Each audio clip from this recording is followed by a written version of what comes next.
بسم الله الحمد لله الصلاة والسلام على رسول الله صلى الله عليه وآله وسلم.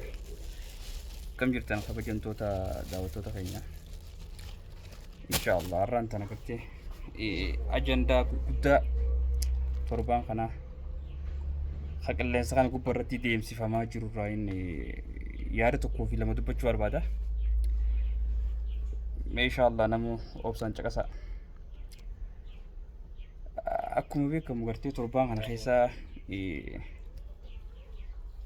ajandaalee gurguddaa hedduu tokkotu deemaa jira. Ajandaaleen kun hamma akka kana walii gannaqame kun ajandaalee kana keessa ajandaan bu'aa qabus ni jira, ha bu'aa hin qabnes ni jira.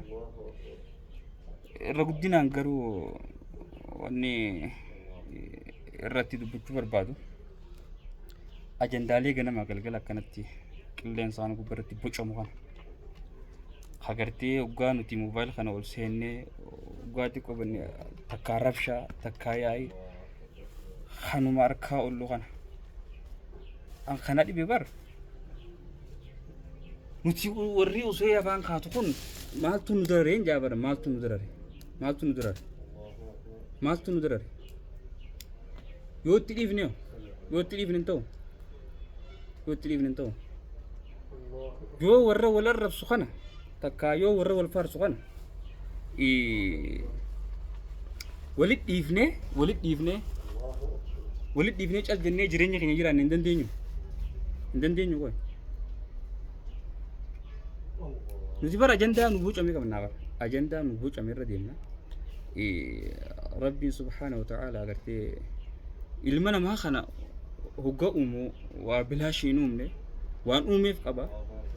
Akkaataa jiruuf jireenya keenyaa kana gartee tartiiba nu kaa'ee jira.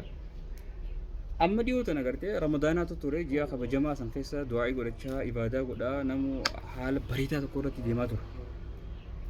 Ammas baatii kabajamtuutu nu dura tas deemu jira baatii hajjiidha jechuudha. Rabbii warra kiyyaa keessatti kana kan dhaqeenis rabbi haa geessu. Warra geesses gartee rabbiin irraa qeebalu. Kanaaf ammas erga kun bee booda haaluma kanaan ibaadaan hin dhumtu.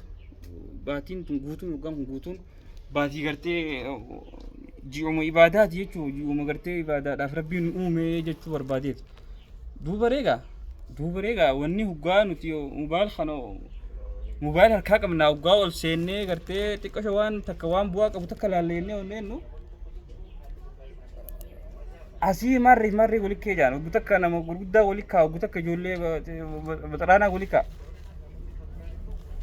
booda hin taakeessanii laattana booda akka feetan andiyyaanan naqon namoonni gartee ajandaa namaatti sustanii poostii godhaa oltan adaba kasanurraa godha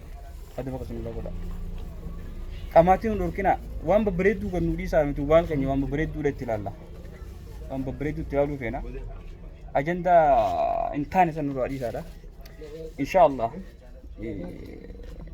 afaan qaatu deema ajandaalee san nannaqaan ajandaa san dhiiseetiin jira ajandaa san hajjiin dhaquu fedha haqiiqatti hajjii dhaquu fedhu rabbi hajjii si haa geessu hajjii rabbi si haa geessu